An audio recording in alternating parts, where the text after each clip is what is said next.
If anybody hasn't met me or Pam or any of our staff, Anne is also here. She's our events coordinator and she's going to help run the meeting for us. Thank you, Anne.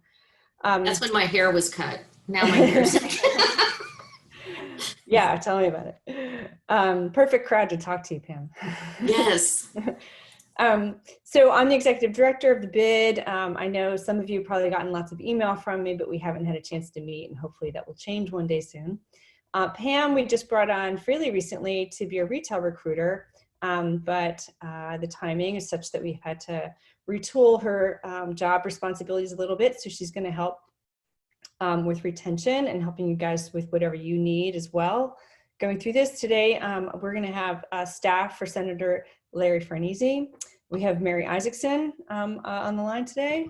We have Temple University Small Business Development Center Director Maura Shenker, who has probably been on about 1 million hours of Zoom calls in the last 2 weeks. And also a representative from our Philadelphia's Commerce Department. They are the entity that helps business in the city. So if you guys have any questions for how the city is dealing with the crisis now and going forward, maybe Josh will be able to jump in and answer some questions.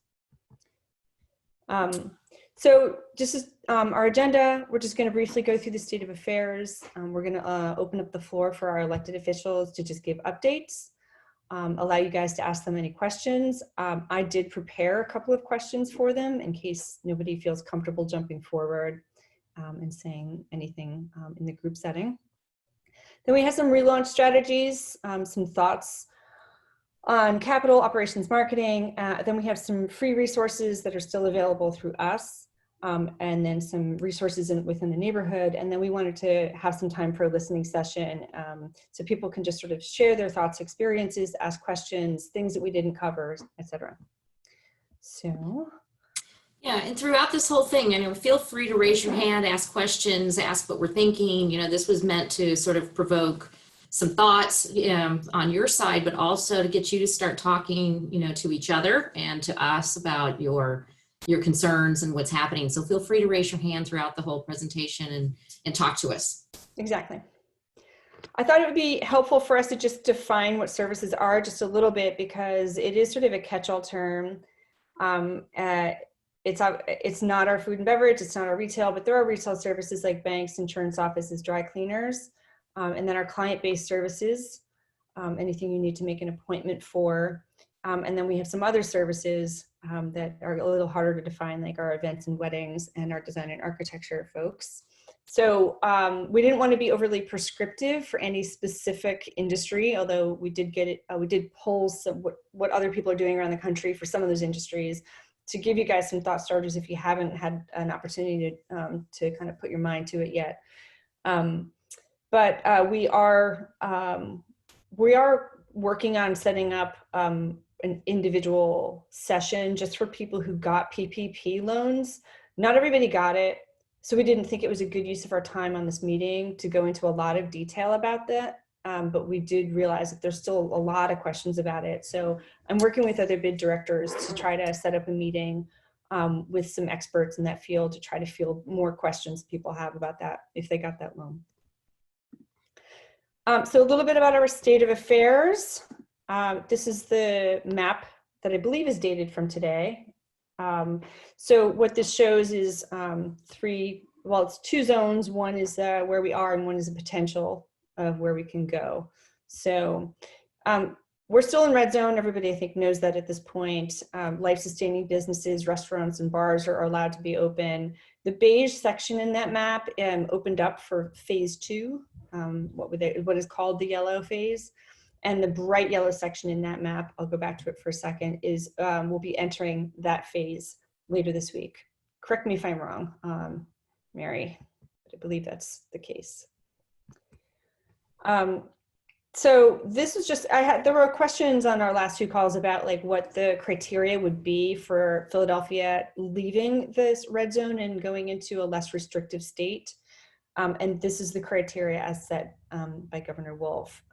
You can imagine getting to a rate of 50 per 100,000 cases per residents is going to be a difficult number for us to reach, but this is the criteria that was set forward. So where we're going, I pulled out in red the ones that felt like they had the most to do with this audience today. Any in-person operations must follow business and building safety orders. That's a question I had that I'm going to throw out to our elected officials as soon as they move on to them, what that means exactly. But gatherings more than 25 people are prohibited. That's obviously problematic for some of our service providers. Anybody who does events, weddings, or even film shoots, photo shoots. And then I know that we have a couple of people here in this group from the health and wellness world. Remaining closed, obviously that's not quite where we want to go. Where we want to go is where everything's open.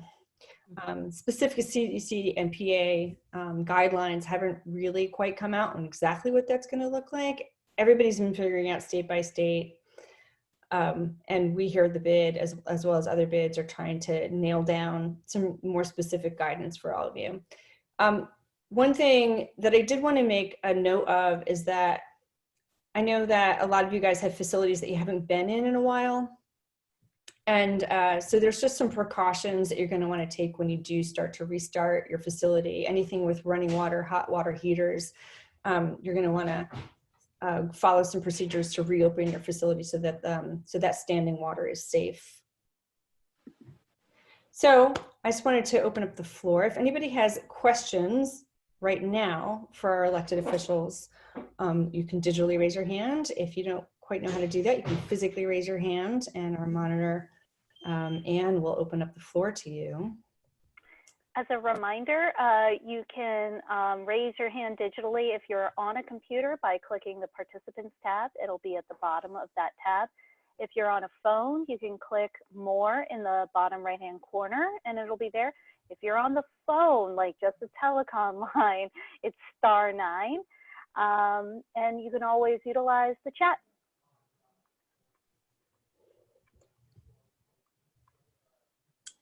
Hi, you ready? Hi. Yep, sorry.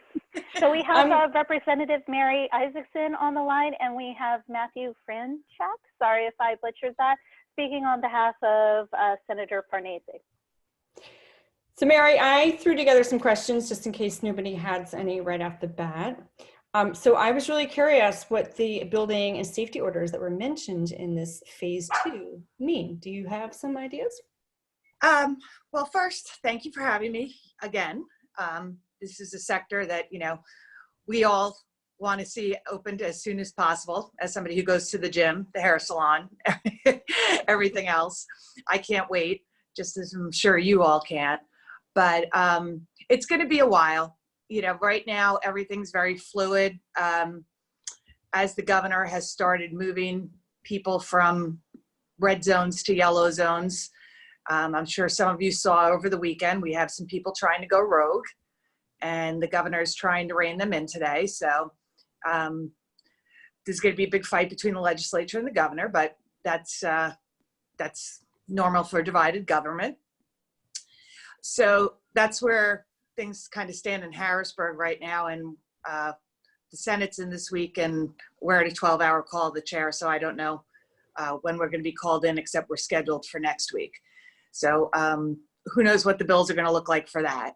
But we do have to start delving out the CARES money so that we can make sure it's getting sent out to the right departments from the federal money in the state. So that's something we're going to be working on.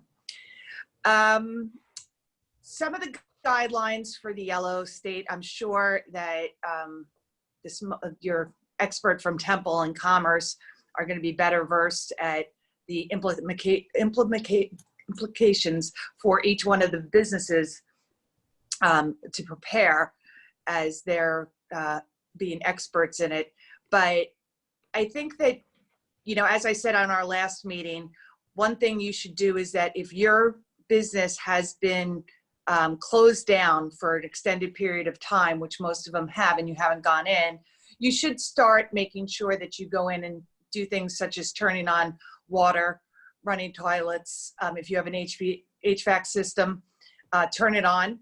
You need to start getting everything flowing, and you don't want to be getting permission to start and then trying to play catch up on that. So that should be a constant you should be doing. so that you're ready to get your business prepared. I don't know with regard to some of your businesses what the safety precautions are going to be, especially in Philadelphia. I believe the Commerce Department's on here. They might be working with licensing L&I to better know how Philadelphia wants to handle it, as we're a denser area than some of the other places. But you are going to have to abide by the social distancing. So that's something should plan for, is spacing things out so that people have that 6 feet between them. One of your questions here is, will taxes increase? Are we talking about business taxes? Yeah, it had come up. Another business owner had raised this as a concern. Has there been any conversations at a state level about taxes changing with like budget shortfalls? And I think that, you know, we're all looking at property taxes, sales tax, income tax. Those are all, you know, everything's on the table, I think, is, you know, when you're talking about revenue shortfalls. And so, you know, I'd like to know personally where you are, and then, you know, overall what you think is on the table and what's not. Well, property tax is always, that's a local issue. Mayor Kenny has seemed to put his foot in that one, to have a discussion about that. And that's something that gets taken care of on the local issue. There's been some discussion about trying to restrict are you putting your finger up for me, Kristen? Oh, okay. But I think that's gotten rejected, at least it did in the House, with regard to trying to hamstring local authorities. That's always a thing in Pennsylvania that we're always very careful about, trying not to make sure that we overstep the local authority with regard to that. There has been no discussion really with regard to the budget in Pennsylvania on any substantive level as of yet. Okay. It is the beginning of May. We have till June 30th. And I think that there is a dire hope that on the federal level, the next stimulus bill will be to address getting funds to state and local governments to try and help with the budget shortfalls. Because I think in Pennsylvania, we are at an exorbitant billions of dollars shortfall at this point. We were having a very robust first quarter, but you know, we lost the last 2 weeks with the shutdown, and certainly this quarter we've now lost over a month of revenue, and that's really going to be painful, especially with some of the industries that we've lost revenue from, such as casinos and you know, the lack of accessibility to the full alcohol situation in Pennsylvania, which is always a cash cow that tries to keep business taxes down. I don't think that there's really an appetite to raise any business taxes on the state level, certainly because we are trying to make sure that we come out of this in a place where businesses can get themselves open and start recovering and getting people, again, back to work and in their stores so that we have commerce. So I do believe that that's going to be something that would be resisted on the state level, especially by the legislative side. What is being done to address liability for in-person businesses? That's an interesting one, because right now the governor today put out a statement that the Department of Insurance is going to really advise insurance carriers that businesses need to comply with his directive through the state of emergency. So some of those rogue counties that are just telling people to open up regardless of what the governor says, there's going to be pushback on that. And so I would highly recommend be very careful to abide by the rollout that the governor is trying to put forth. I don't think that Mayor Kenny has any interest or desire to be like some of these rogue counties and try and throw Philadelphia open without the governor's approval. So I don't think that that's going to be an issue.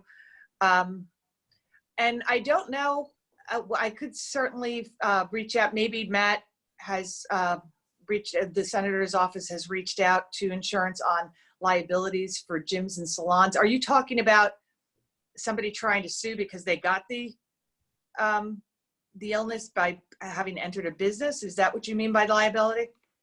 I believe that's the concern. I mean, I've seen anecdotally, just as other states, salons have opened, and it was a question that one of our salon owners who's on today had asked, which is that, yep, like I think they're looking for some guidance on like what liability might look like for them. Like, should they be, you know, I mean, this might not be a question you can answer about like waivers, but I think if there's anything happening at a state level legislatively that could help them make some decisions about how they handle liability for their business. Right now, the old liability stuff that we've really discussed had to do with hospitals and then bringing back on like say retired nurses and doctors and their malpractice insurance. That's the only waiver of liability that has been given by the governor thus far, because that obviously was a large concern as they were dealing with life and death situations. There was a bill that tried to reach out as far as giving blanket liability waivers to, say, nursing homes, et cetera, and that kind of got stalled because you run into a very sticky situation with regard to decisions that are made. I think that we can find out from the Department of Insurance, but somebody just getting sick from participating in society is not something that I can think they can hold a business liable for, and as long as they're following all the directives of the government. Okay. Yeah, and just to add to what Representative Isaacson said, I mean, we've been told, Senator Farnese, is that, you know, the Department of Health is you know, looking at this issue and trying to come up with some guidance for business owners on, you know, what type of steps they can take to protect themselves and their customers. I think when you look at, you know, other states that have opened up more than Pennsylvania has, you know, whether it's Arizona or Florida or Georgia, I think, you know, even businesses there, they're taking steps like, you know, one customer in the facility at a time. You know, the business, the workers and the patrons are wearing masks, limiting, you know, cutting by like, you know, 75% how many people can be in the store retail establishment at a time. And I think a lot of the states, you know, guidance is going to be based on that, the CDC recommendations. And again, taking a look at what other states have done and just really trying to, as Representative Isaacson said, you know, trying to really keep that social distancing, 6 feet apart, people wearing masks, and just trying to stop any chance of spreading the disease. Okay. We had talked in some of our previous calls about businesses that took PPP loans but might not be able to open in June. And I thought that this group of people was probably even more affected than some of the restaurants that had this concern, because the restaurants are currently open. Some of them are still operating and do have some staff that they're paying, but a lot of our services are just completely shut down. So I just wanted to see if either of you two, or if Joshua from Commerce had anything to chime in about any updates or guidance on what those businesses who took that loan might expect, if there's been any movement on that. I think that that's something that everyone's looking at trying to address at this point. When they did the initial package, no one really knew how long this was going to be occurring for. And now that kind of science is dictating that it's going to be a little bit longer, obviously this is something that's going to have to be addressed. And the PPP loans are, you know, they did come from the federal money, and so I think that that's something we're going to have to really look at, how we can either defer, you know, whatever regulations or extend them. Same thing with the workers who are, you know, going to be out to no fault of their own. We just can't, you know, we have to follow how it goes. The big problem becomes, you showed the map earlier and you talked about the the formula. The formula is not set in stone. So it's really going to be a matter of the application of different criteria as the week, the days and weeks go by, and adjustment. So hopefully we can, in Philadelphia, move to yellow sooner rather than later, but we really need to get like our nursing home situations under control and that kind of stuff, which is really driving a lot of the numbers. But again, Commerce might be able to help deal with that question better than I can. And what kind of guidance on gatherings such as weddings can we expect? Well, I hate to say it, but that's a large gathering issue. And I think that gearing things towards small gatherings for a business model that unfortunately I think it's under 25 is the criteria. Outdoor space, see what you can do about that. That's a hard one because that's one of the large gathering situations. Right. Yeah, I don't know if Matt from Senator Farnese's office has any more advice that he might know. I think you hit everything on the head perfectly. The only thing I would add is on the PPP loans. I mean, I think that's a good question for Joshua and also the folks at the SBA. Mm-hmm. And also, I know we've heard reports that the federal government on and off is talking about another round of stimulus, maybe focused on local governments, state governments. If that comes to fruition, that would lower the chance, not completely eliminate it, but lower the chance of, potential tax increases if the federal government steps in and gives money to help make up for the revenue losses of state and local governments. But I think also on that PPP issue, maybe in the next stimulus package, there is a fix for those businesses that did receive money early on, but just cannot, through no fault of their own, just cannot be open by June. So I think, keep your eyes on that. I would imagine that's an option, and that you might see some federal action on that. Okay.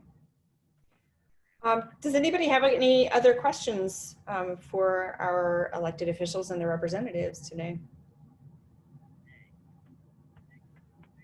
I was just going to chime in and say that, sadly, everyone wants to know the details about the PPP loan, and because that's a federal loan, Commerce is, taking the position that those answers need to come from the federal government. We can only say what we wish it did or didn't do as it applies to our district and corridor businesses.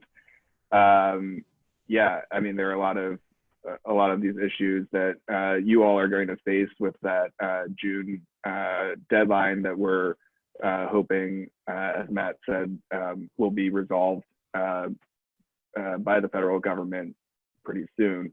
The only other thing I'll add is that we are looking primarily to the governor's orders as direct the city's own orders, and some of the details are a little bit different, but for the most part, we are tracking with those orders from the governor.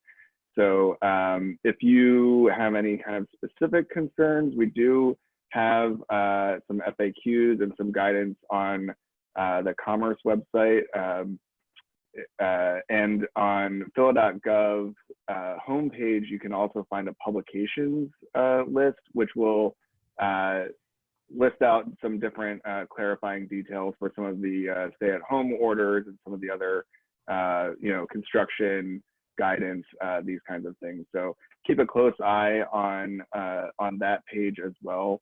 And if anyone has any specific questions, please feel free to ask me or to email me. I'll put my email address in the comments. Thanks. We have a question from Ashley Leoncini. Ashley, you've been unmuted, so feel free to go ahead. Hi. Thank you guys for coming on here to help us. I have two questions. They might be dumb, but I'm just gonna ask them anyways. No questions, dumb. Okay, so I own a hair salon. 70% of our business is doing weddings. The other 30 is cuts and colors in our facility.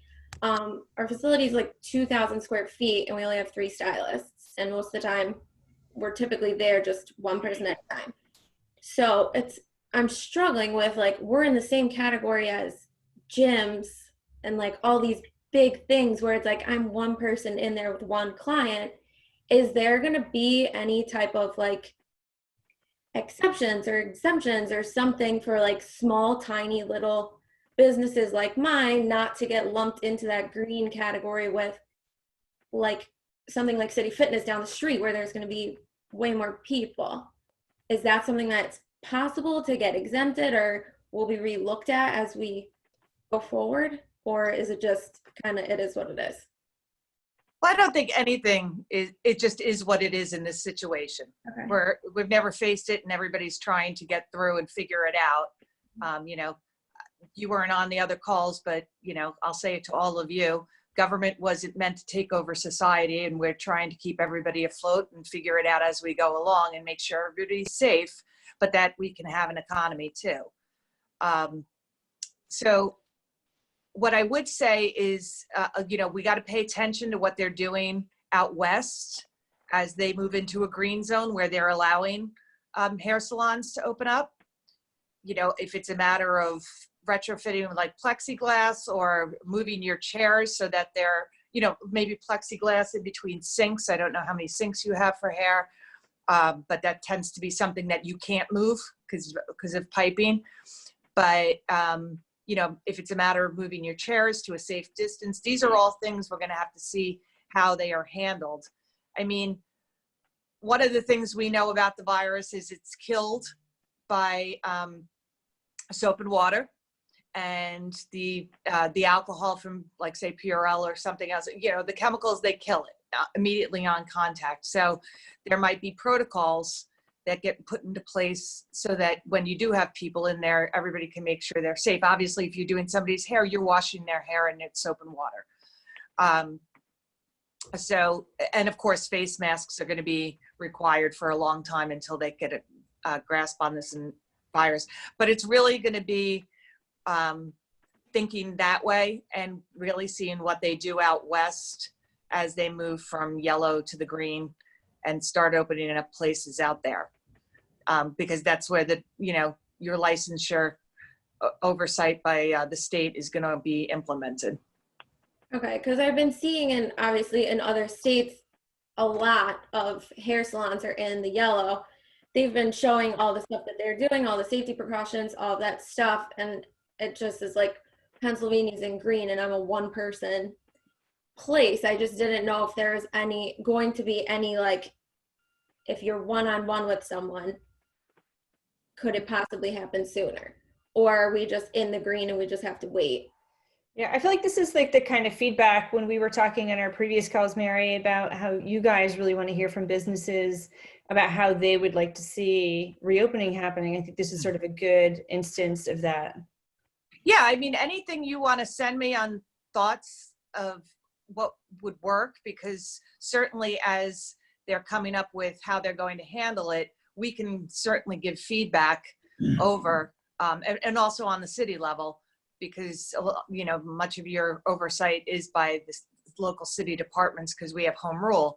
But right now, by the nature of your business, you have to wait for the green zone as it stands now. I mean, we're still in red.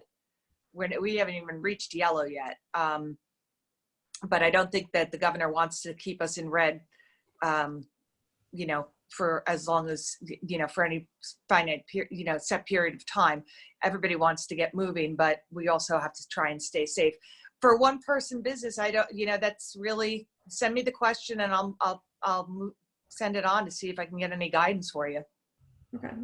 Yeah. I think it might go even beyond just a one-person business, but even for maybe a gym, you know, if there is a personal trainer with one client, is it possible for, you know, these businesses to open one-on-one, you know? So you know, I don't want to get caught up in, gee, if you're just one business, then you get to be in the yellow. But maybe businesses who usually have lots of customers can go to something like, if there's a one-on-one situation, maybe then that businesses can go to yellow. So perhaps the feedback is a more nuanced approach to some of these kinds of service businesses. Yeah, I mean, we could always look at what they're doing right now with physical therapists. Right. So, you know, that I don't know off the top of my head what the control is over a physical therapist right now, except that, you know, as a medical necessity, you know, I know some of that's taking place, and we have moved to a situation where, you know, the medical industry has not been overwhelmed, and they're trying to get more and more people to be able to get the help they need. So we might, in the coming weeks, see better how they're handling that kind of physical contact requirement or close proximity requirement that you have in, say, like a physical therapist gym situation. It might be able to give us some more guidance. Mm-hmm. But again, the problem becomes, how do you socially distance people from each other, especially in a gym where you're now sweating. So now you're creating a fluid that could have the virus on it. And that's where the problem comes in on that. Mm-hmm. And as somebody who likes to go to the gym, I'm not happy about it, but but we got to figure it out. And that's, you know, something that I'm sure is not lost on the administration, nor the city administration, I'm sure. Anne, do we have any other questions or hands raised? Nope, not at this time. Again, if anyone wants to ask a question, you can drop it in the chat. You can also digitally raise your hand. I'm also checking cameras to see if there are any waves, but. Okay. So if our representatives I'll stick around. Yeah, you're welcome to stick around. We're going to kind of move into the next part of our presentation and conversation. And then, as in our last two meetings, if our state and local representatives just want to drop their email into the chat, if anybody here does have something they want to talk about, maybe they don't feel comfortable saying it in front of everybody else, they can reach out privately. All right. So my dog's joining us, everybody, just like everybody else's chat all around America.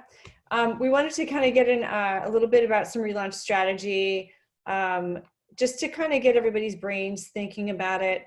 And just, you know, some of this you might have already thought about. Maybe there's a few things in here that you'll pick up along the way. So we have sort of a checklist. Your checklist is going to be unique to you and your business, but part of it's going to be capital. Part of it's going to be operations and how you actually run your business.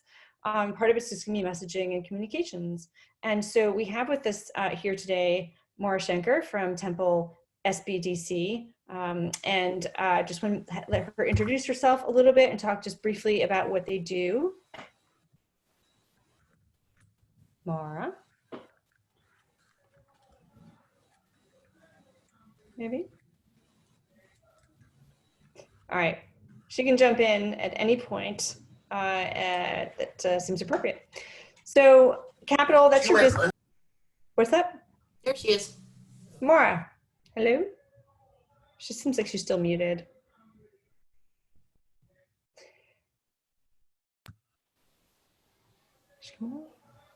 Okay.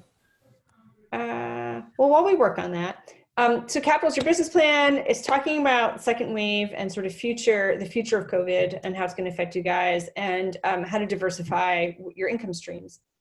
So your business plan, if you didn't have one, now's a great time to write one. You'll probably have a new balance of where your revenue comes from, and it will affect how you had operated previously. One of our takeaways from other conversations with people is looking at what other larger national brands are doing, just looking around, seeing how it's working, and see how you might be able to borrow some of those ideas and implement them into your business. And then just redeveloping a new break even. You know, your revenue is going to change. Maybe your rent will change, maybe for the better, maybe for the worse. And you just want to kind of come up with a new mathematics for how your business is going to operate.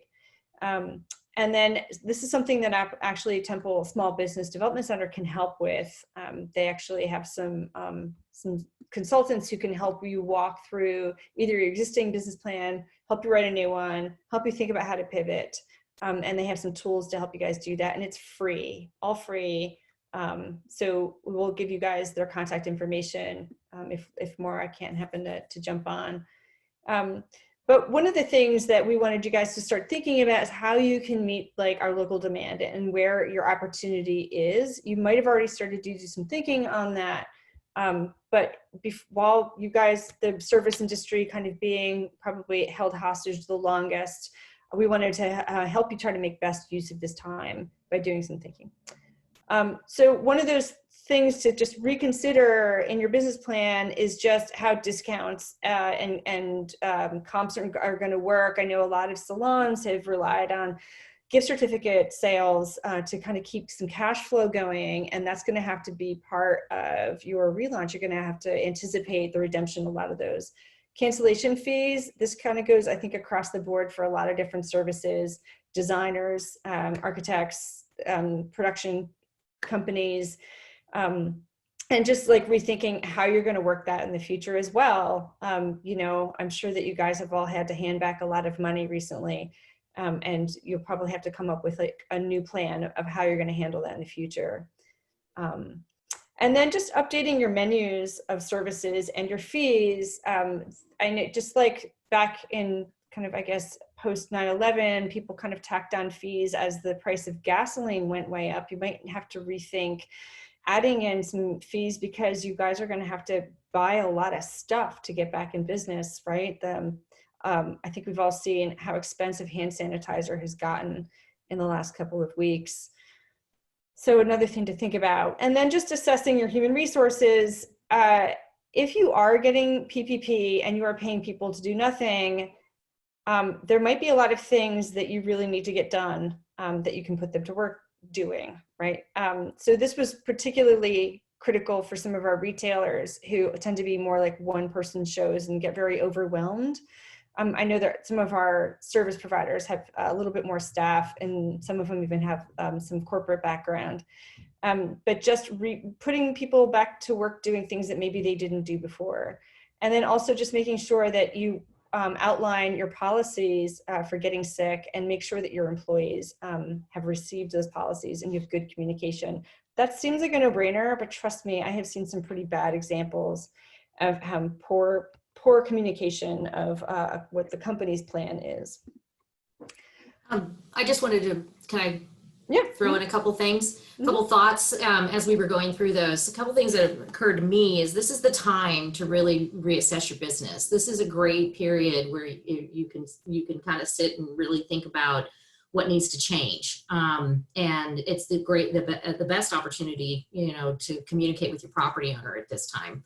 Find out from your landlord if there is anything, you know, you can do to maybe not only get half payments or defer payments or something right now, but maybe even change your lease if you need to.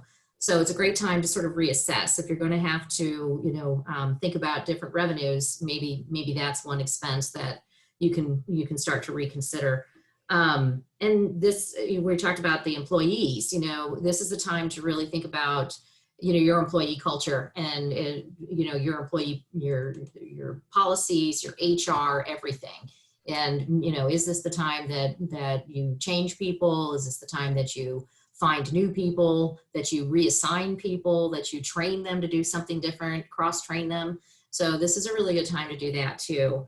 And then, you know, on the local surveying, if you can find a way to help those local businesses, especially if you're a marketing agency or film production, you know, obviously real estate folks are really having a tough time trying to get across the properties they're listing.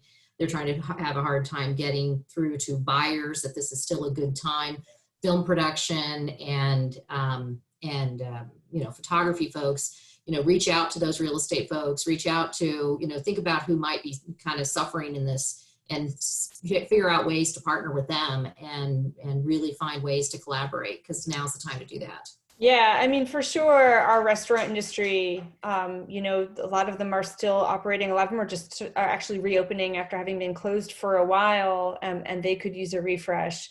So how you go about sort of providing those services from a socially distant, responsible kind of way. I'm sure you guys can do some thinking on that, but they might need new photography, some refresh of their website. So there's definitely some opportunity to work even with our local business community to rethink what you're doing and how you're doing it. So we did kind of the second wave. I'm not sure I love the term, but I guess we kind of, that's an apt way of presenting it. The uncertainty, right? We just don't know. You guys don't know when you're going to open, and we don't know what's going to happen in the fall or in the winter. But the Small Business Development Center at Temple, they actually have an app that can link up with your QuickBooks. It's called Live Plan, and they can help you through scenario planning. So they can help you take a look at what your business would look like if you had 50% less revenue, or you cut staff, or if you delayed a purchase, if you renegotiated a lease. And it's a good way to kind of help move things around and try to figure out what your new mix is going to be. And then, I think one of the things this has shown us is just that when we rethink how our business is going to run and what our plan is going to be, that we're going to have to designate a certain portion of this to cash reserves that maybe you didn't have to do before. And then for those of you who sell a physical product, you're going to have to find a permanent, not temporary, but probably permanent, because this is part of like how people are going to expect to get things now, but a local delivery option. And I know that I've seen some salons do at-home hair treatments for pickup, but pickup doesn't work for everybody. So yeah. Any thoughts on that, Pam? No, I think so. Okay. Good. Okay. So keep looking for ways to diversify. I mean, I'd certainly love if you guys have some things that you've been doing to diversify your business. You can throw them into the chat. We'd love to sort of see what you guys are doing. And then we can kind of talk about them a little bit more afterwards. Some of the things that we were thinking, which is there's some opportunity in new consumer behavior. One of the things you guys as service providers, it can never be fully replaced by a virtual experience. Like you just simply can't get your hair cut over the internet. There's a lot of meetings that can happen online for people who provide digital marketing and consulting. But at the end of the day, you guys are like people. And so it's just trying to predict what you think your customers will want and how you'll be able to get it to them. And because you guys are experts in what you do, those video demos and how-tos are really important. I've seen some salons kind of like not really do a whole lot of work right now. They're kind of just waiting it out. But then I've seen others, give quick tutorials on how to trim your bangs and how to do your hair for a Zoom meeting. And those are definitely things you guys need to be working on. I know it's hard sometimes, but your audience is now online, all of it, all the time. And it is not just Philadelphia anymore. This is something I really wanted to bring up for our our film production. We have a couple of film production, a couple of photographers in our district. And although it might have felt for a long time that local was your business, it's just, it's not anymore. And this might be an opportunity to just expand your audience beyond Philadelphia. So operations, physical messaging, and then some point of sale. So the really important takeaway here is just clear and consistent messaging. I'm just going to keep hammering that one home. Everywhere that you post something, it should just be consistent with everything else that you've put. Safety is just the biggest concern, particularly for you guys who are doing in-person things. I think you already know that, but the more clear that you can communicate to people what you're doing and how you're making your business safe for them, the more confidence that they're going to have coming in the door. And the other key point to that is just ensuring that your staff is also well trained and they understand what all of your policies are and they understand how you want things to be done, so that they can convey that confidence as well. So online appointments, for anybody who does need help with this, the Temple SBDC also has some consultants who can help you with this. If you are you don't love your online appointment platform, or maybe you don't have one yet, it really needs to be a very seamless process at this point. From a kind of a nuts and bolts perspective, anything, and if you're a business that does do a lot of touching of people, I'm sure you guys already have a lot of sanitation things in place, but just kind of think maybe one step above what you might be doing already. There's small autoclaves, there's UV boxes, there's things that you can be put out and people see that you using them. It just instills another layer of confidence. Touchless everything, I think that kind of speaks for itself. And then one thing, we're all gonna struggle with getting these supplies. Like we can tell you all day long to use hand sanitizer, but it doesn't matter if you can't find it anywhere. So we just want to encourage you guys to try to go local. We do have companies that are sewing masks locally, and we have distilleries that are making hand sanitizer, and you might have a lot better luck getting your supplies if you go with somebody local than trying to order something from a national company. All right, physical accommodations. Again, I know that a lot of this seems very like obvious, but I feel like when you put it all in one place, it starts to paint a more complete picture. Not just less furniture, but just think about the furniture that you have. I mean, when I see what other states are doing for service type industries, they're getting rid of their waiting rooms entirely. I'm not sure that that's always possible for every kind of business. So just if you have to have a place where somebody sits down, just think about what that material is and its ability to be wiped down and sanitized. Curbside service considerations. As a bid, we were kind of already in the middle of doing a parking study and trying to rethink how parking might work. Part of that was actually thinking about where cars can pull over and trust that this has reset some part of that conversation. Because if we are going to be moving more and more towards using services to pick up and drop off, then we're going to have to create more space for cars to do that and have access to you guys. Just making sure that you're allowing more time for cleaning and reassigning staff to do it. And then making sure that you're training your staff for uncooperative customers. And this goes like for anybody who has an employee who's interacting with the public. Hands-free bathroom amenities is something also you want to just consider installing in your facility. Potentially even not letting people to use your bathroom might be another thing you would want to consider.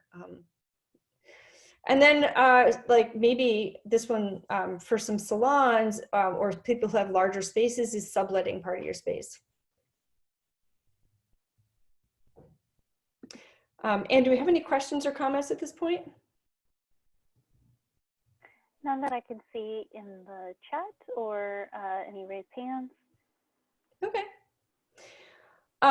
So we put together some more specific guidance. And again, a lot of this is just watching what people in other states are doing and seeing if it works. You guys are all going to have to figure out exactly what works for your facility. And I know what we all want is to make sure that we're compliant with what the government ends up giving us, with what the local and state authorities give us. We want to make sure that we're compliant, right? We don't know exactly what a lot of those things are going to be, but what we can see from what other states are doing is making sure that you prepare your reception staff for an influx of customers and the space as well.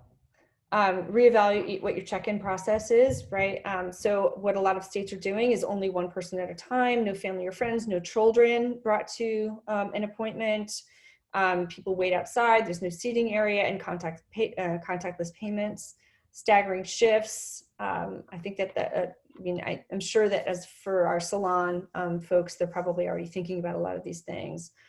And then creating an automated email campaign so that you can reiterate what you're offering, right? Because a big part of all of this is communicating it to people. So you have a sanitation plan, you want people to understand what that is. And if you have pricing changes, you want to make sure that you're also communicating those. And then direct shipping. And then, if you find that whatever it is that you're providing has shifted more towards a product-oriented business than your services, for example, an at-home hair care kit or a dog grooming kit, you might actually need to retool some of your space to allow for packaging. And then just disposable everything, disposable gowns, disposable gloves, disposable masks. Again, I understand that some of that stuff is going to be a little hard to get. Pam, you want to kind of walk us through some thoughts on marketing agencies, insurance, and architects? Sure. So your space is a little bit different. You know, you don't always have people coming in. You're sort of sitting, you know, at your desk and dealing with clients who are out there. Although if you do have, you know, that last slide sort of prompted me to think about, I always go into my, you know, my insurance or wealth management person or something, and they always have a candy dish. You're going to have to get rid of that. You know, maybe put that away and maybe put masks out or put a box of gloves or a hand sanitizer. So think about your waiting rooms too. This is, your office is going to have to work a little bit differently. But we kind of thought about, you know, how your, you know, business is going to change, and wanted to recommend a few things that we sort of did some research on. One is that you're going to have to shift your focus to survive, and this means you're going to have to go out and do even more outreach. And you know, this can pertain to some, you know, salons and everything else, but you should all be touching base with all of your clients right now. Don't leave them in the dark. You know, obviously let them know where you are, let them find out how they are. This is going to be about empathy. And, you know, if you're a marketing agent or insurance or architect, you're going to have to find out where are they in their space, find out what's going on in their heads. This is going to be, you know, you playing, you know, hand holding a little bit, and that's the role that you're going to need to take. And really, you know, what can I do to help you stay in business? I'm here to serve you. You know, I am a service to you. How can I serve? You know, and be out and really do the outreach rather than waiting for them to tell you. And then, you know, think about being a little more lenient and understanding right now. Look at your pricing. You know, don't think about maybe if you can not, you know, increasing pricing. Find that local business that maybe you could do some pro bono work with or something like that. That is going to be, you know, not only helpful to that business to survive, but that's a story for you to tell your clients and on your social media that you are doing those sort of things. And, you know, just try to play that empathy card as much as you can, because you do care and you want to be able to show people that you're doing that.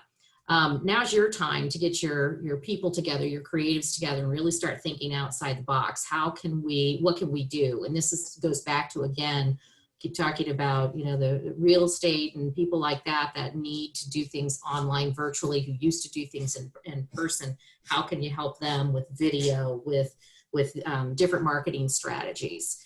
And then go back up with the funnel, you know, where you were doing hard sales for some of these people, and that sort of thing. You might have to take a step back from that and go back to awareness and engagement. And again, you know, empathetic campaigns. We see that all over, you know, TV now. And I think that's a way that you can do that locally through your social media to show, again, that you care and that you're here to serve. And so those are just some ideas of how you should maybe think about pivoting your business and really reach out to your customers. So for sure, your safety message is going to be the thing that convinces customers to come back to work with you, gets them feeling safe to come see you. And so displaying your hours of operation outside prominently in your windows is really important. A lot of businesses, I'm sure you service and otherwise, are all operating on altered hours, altered days. Sometimes they're closed on days when people would normally expect them to be open. If you have policies for how people use your facility, like dressing rooms or accessing merchandise, display your policies clearly so people understand that they're not supposed to grab something and touch something. Using an outdoor chalkboard, you know, Northern Liberties it's like hemmed in, physically kind of isolated in many ways. It's always sort of felt like it might have been a bit of a problem for us competing with sort of adjacent neighborhoods, but I feel like now it's our strength, right? It's like people in our neighborhood want to support our local businesses, and the best way to communicate to them that you are open is actually when they are out walking, that they see it. And then just ensuring that there's consistency across all of your channels. Wherever you put your information, it should be the same information. I know that also sounds like very obvious, but I come across it all the time when I am looking at you guys on the internet and trying to find out what's going on with you, that I come across conflicting information. So messaging for client-based services, yeah, I mean, just like what Pam was saying, just like, you know, showing that you're concerned for the businesses and empathy, that you understand that this is a trying time for them too.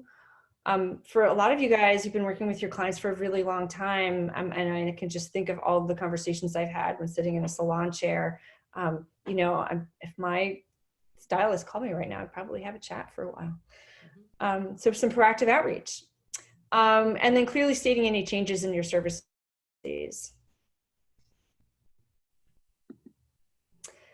So marketing, I know we have some marketing people on the line. So I'm certainly, if you guys at any point want to chime in on your thoughts about marketing in the time of coronavirus, we'd be more than interested to hear what you have to say. But we put together a couple of thought starters here.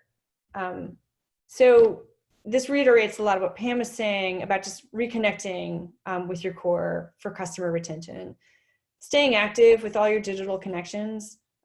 By that, I'm just saying social media, but also just like any other way that you would normally communicate. Maybe you have a newsletter. Maybe you used to send out, you know, coupons or something like that for your business. Just making sure that those things stay active and relevant. People still need your services, even if they can't get them right now. So you just want to remind them that you're the vendor that they want to come back and work with. So, you know, just have you emailed or call your customers later to say hi. A personal touch. That's why they hired you in the first place. So I pulled this from Maestro Filmworks, right on Liberty's Walk. I was just sort of tooling around, checking you guys out, seeing what you're all up to on your social media. And this is a film production crew. I mean, my God, they're gonna have a tough time, right? Getting a film production made with social distancing rules. But they made a little video on how to sew a mask. It's really beautifully shot. And they kind of launched this, well, I got kind of tagged onto this 1 million masks program. And I just thought it was a really great way for them to do all of the things that we've been talking about, right? They're staying active, staying relevant, showing empathy, and also reminding people of what they do really well and why you would want to hire them coming out of this. And this is my favorite slide in the entire presentation, which is that it's a good time to just do a digital audit of yourself. Have a friend do it, have your mom do it, and just look for the instances where you're not putting your best face forward. So Joe's Steaks probably has much better shots than that one, but that's what comes up when you share their link. So do a little digital audit. I'm sure we have some companies in the neighborhood who can help you guys with that too. I got one in mind. And then this, again, just tagging on with that, just searching yourself, just updating your website. It's just super important because, again, this is a time to consider that your audience might be new coming out of that. There's people who are just typing things into search queries, and maybe you're the one who comes up. So you want to make sure that the first thing that they see is like very up-to-date information about exactly how they might be able to access your services. Even if this isn't something that happens today or tomorrow, it might be something that happens in a couple of weeks. So you want to be prepared for that. Maybe start writing your copy for it now. But don't bury this information somewhere deep in your website. It should be the first thing that people find out about you is like, what can they do with you as soon as they need it?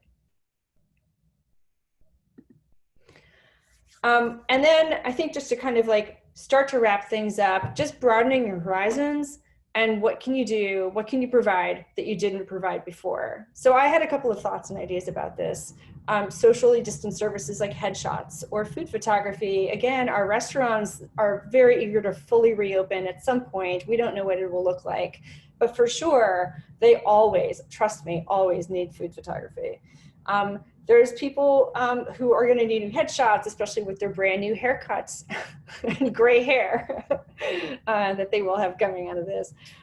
Is there some kind of digital consulting that you can do? And I'm just thinking about our wedding providers and like a wedding lookbook for somebody who's thinking about getting married, knowing that they can't get married right now.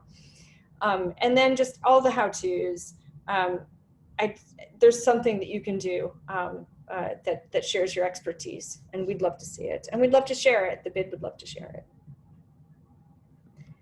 it. So in conclusion, so we have some free BID resources that I just wanted to make you guys aware of. I'm buying some branded chalkboards. So if somebody would like a chalkboard, this is Northern Liberties on it, let me know. We also have some free open for business banners. They're really pretty basic. They're not hyper designed. They're just very clear and visible from the street. Let me know if you're interested in getting one of those. We do have some grants. The BID itself, some of the city programs have come to are being paused or frozen right now, but the BID has some beautification grants. So if you're ready to open your doors at some point and you want to do something nice that kind of expresses that, let me know, and I can give you an application. And we also work with a PR consultant. So if you have a really interesting story, personal story, a business story, let us know, and we can always try to pitch it. And then there's just a couple of our local providers who are making things or selling things wholesale that you guys can access as well, right here in the neighborhood. So with that, I'm going to just open the floor. What we wanted part of this meeting to be, for those of you guys who are still on, is just an opportunity to kind of like chat, raise concerns, tell us about what you're doing. We just kind of want to hear from you. So, Anne, if anybody wants to be unmuted, you can all be unmuted, mute yourself.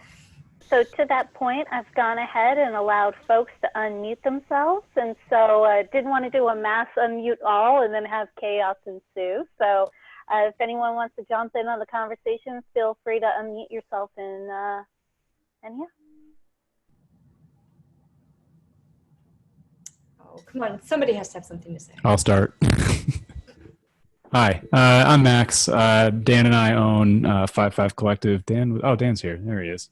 Hi, guys. 55 Collective is a video production company, so we are hit a little bit hard, not really being able to do any video production, but we realized that we had all the equipment needed to do Matterport virtual tours. So we've sort of really like made a hard line into that, doing mostly vacant properties or vacant businesses, obviously because people can't go and see houses for sale and stuff like that at this point, but it's been pretty good. And so we're trying to just sort of figure out who else could possibly need a virtual tour like that. But it's been definitely interesting seeing that side of our business just completely just grow from nothing during this time. And do you guys go into the facility, or do you just sort of send a drone in? How does it work? No, so we go in, we make sure that whenever we go in anywhere, like I said, most of it's vacant property. So we'll get like a lockbox code or a key or something like that. So we'll go in, essentially it's just taking a lot of pictures using a special camera. So we go in for about an hour and just, do every floor, every room, and, just minimal human contact. Mm. And yeah, that's been going okay. And how are people finding you? We have a couple clients that just like personal contacts that we just know in the real estate community. So we've been kind of fortunate with that. But yeah, we haven't been doing any kind of outreach with this so far. It's really just been like either word of mouth or just kind of within the people that we already know. Hey, Max, it's John from 215 Marketing. Hello, everyone. Unfortunately, we're actually leaving the Northern Liberties Business District. We're going up to Billy Penn Studios right on 5th Street. So our lease on the Piazza ended actually May 1st. So we'll no longer be part, technically speaking, of the district, but we're still close and we still care.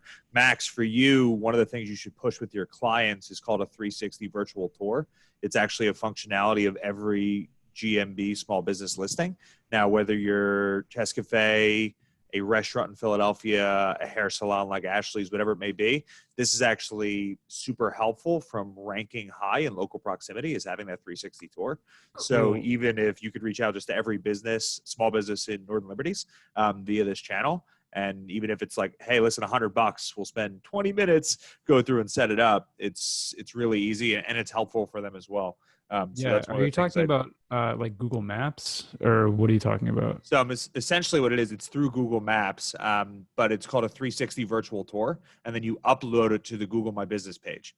Oh, There's cool. a Google VR tour creator. You can Google it and read it. It's really not that Yeah. hard, but it is a small ranking signal for organic search.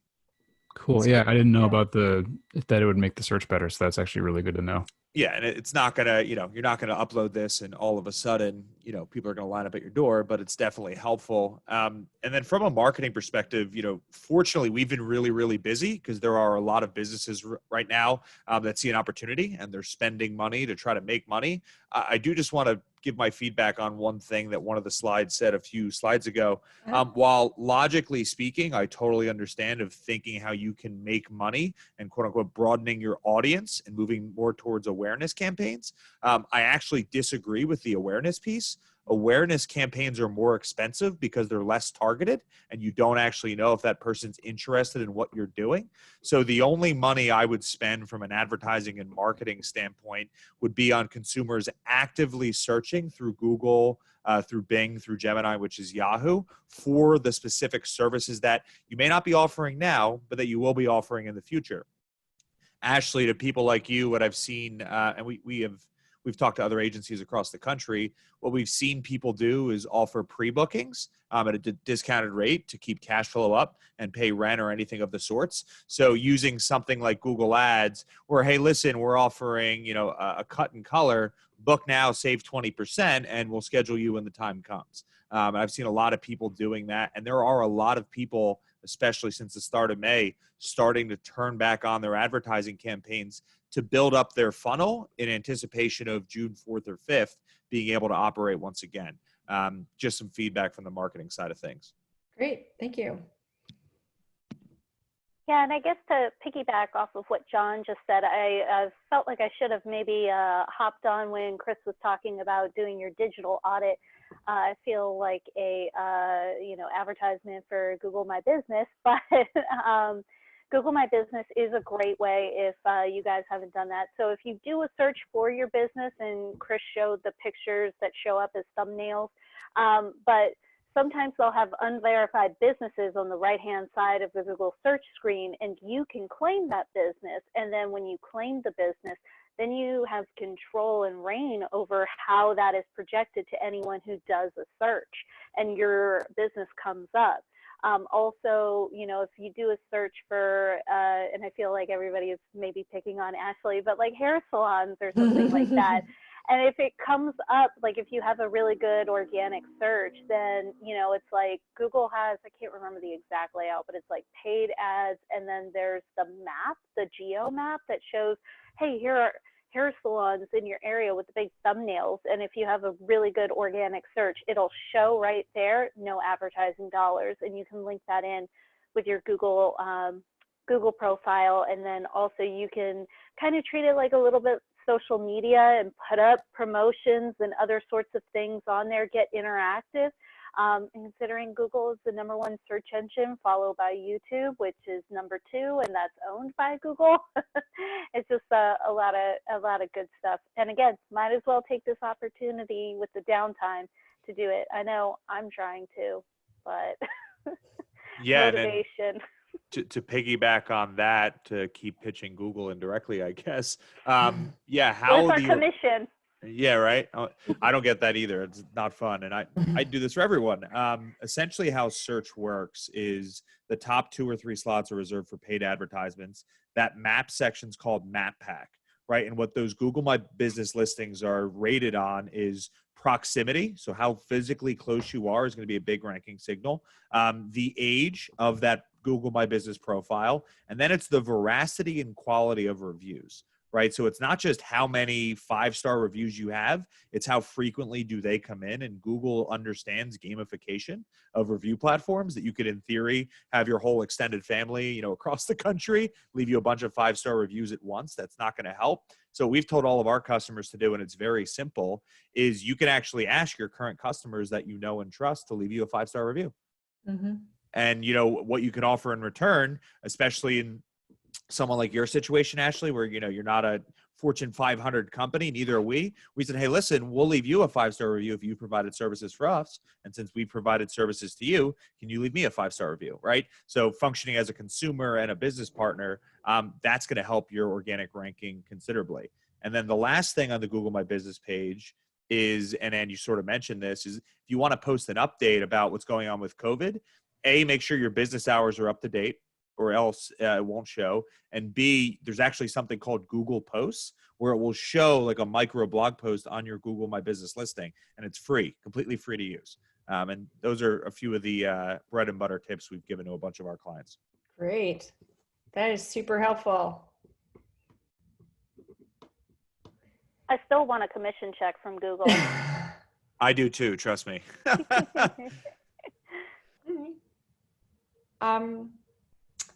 Well, does anybody else have any experiences that they want to share with us? Things that they've seen that seem successful, or that, you know, cautionary?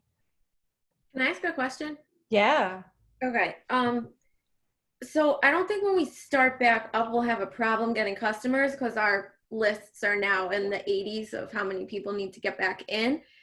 However, like anyone business related on here, if we raise our prices, which like we don't have to, but we kind of have to because of everything that's happened and all the supplies we need to get, do you think is that like a bad move? Like, should we just keep our prices where it is and just deal with it?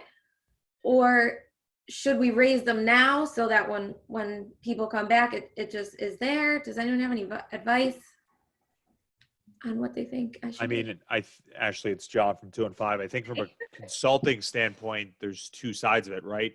If it's a matter of need to keep your doors open, you have to do what you have to do and raise the prices.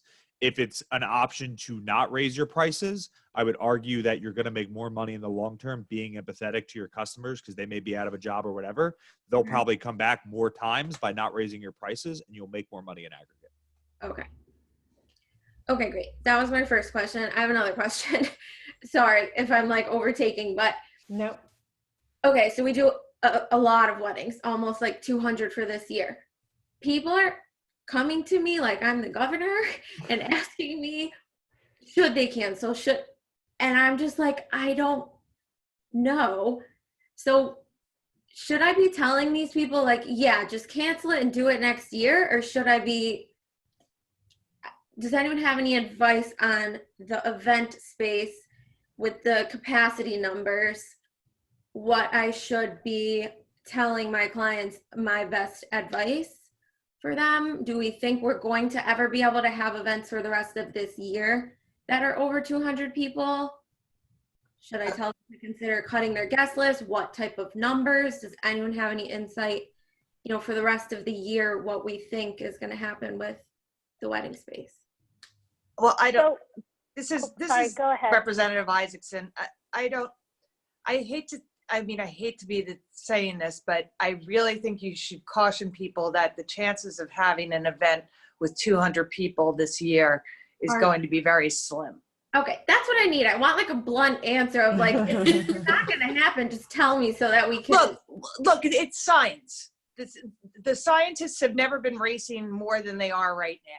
You know, everyone talks about a vaccine. Well, vaccines, you need to go through testing, but there's things called, you know, the nanosciences, which is the plasma therapies, which might get us to a flu shot or get us to something similar to a tetanus shot, where you need to continually get boosters. This science is all being worked on right now. We don't know when it's going to break, but when it does, it will definitely be a game changer. But the concept of putting 200 people in a room and not causing this to start again is really a slim concept. I was just reading this morning, You know, there was a guy who went to a club in South Korea because they let up their restrictions and he tested positive, and now they're running around trying to find the other 300 people that were at that club that night to try and test them, because those people all went home to a family or other people living, and you see it just kind of spirals. So until we have something where we can protect people, the chance of being given by either the city or the state the okay to have any large gathering of that extent is pretty slim, considering we're in the beginning of May. Okay, so because once you get it, then you have to get around to inoculating or getting people to take the test, etc. And so all of that, and not to mention manufacturing it. So there's all this stuff that's going to go into it. And so for the purposes of somebody's asking you that, I'm giving you the best information that I have. I can't tell you to advise them one way or another, but that's the best information I have right now in May.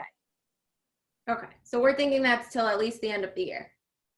Yeah, I and have girls in July that think they're getting married, and it's oh well, No. okay. no. So I'm very sorry to say that. You know, I hate to, it's not news I like to deliver, but I'm going to be honest with you. My job as an elected official is the public health, safety, and welfare people. And July is not going to be a 200-person gathering. Yeah. I mean, and I'll just kind of chime in. So I'm an event planner, but I do large events for like street festivals. So very, very different scale. But I've been essentially told by the Office of Special Events, see you in 2021. And even so, they didn't say it, but I'm thinking, see you in 2021 when we reassess. Not so. I mean, yeah. Thank you. I'm just gonna say that, you know, you want really, this is one of those times where you want to be empathetic with your, you know, your bride, because she's obviously looking for answers and she's asking everybody, including you. And you just kind of have to go, you know, I'm the stylist. I'm not the event. I'm not, and you really have to wonder whether you want to answer that question for her. Because, you know, at this point, I think you can say, gee, I'm really sorry that, you know, that you're going through this, and hopefully you'll know soon, but I don't think you want to be the person who tells her it's not going to happen. Right, yeah, I don't want to do that, but then I also want them, if they are going to have to rebook, to be able to get those dates that everyone does have available. So, and right now it's like May's gone, next May's gone, like, yeah. So I want to offer them advice, but not, I don't know why they're asking me so much, but. Well, look, everybody's looking for an answer. You know, on a personal note, my daughter is a senior in high school. So between her and her friends, they've lost graduation, prom, you know, and all they keep saying is, when can we have it? And unfortunately, we have to say, not anytime soon. Right. You know, and it's just there, and I'm not administering for her school. It's just the reality of, you know, you have to look at it at this light. There's not going to be a large gathering, so make your own decision. You know, I'm here for you. Let's plan. You know, I'm willing to assist you and be your confidant and work through this. I'm happy to listen, but you know, for your planning purposes, right now the government's not going to allow such a large gathering. Okay. Right. And you know, this is a little bit more of an art as opposed to a science or whatever of business, but you may also look at it as like your customer from a psychological perspective. It sounds like they're still going through the grieving process and haven't fully accepted the extent of the situation, and you can't push them along their grief cycle, but being an ear for them, just as Pam was saying, the empathy really will go a long way. But that's, even if you do tell them bluntly, like, girlfriend, you ain't having this in July or whatever, that they probably still will be, they want to hear the magic words from you and then have it come true, so that way they can avoid reality. But yeah, no matter what you say, I don't think it'll really help one way or the other, but totally feel for you. Thank you.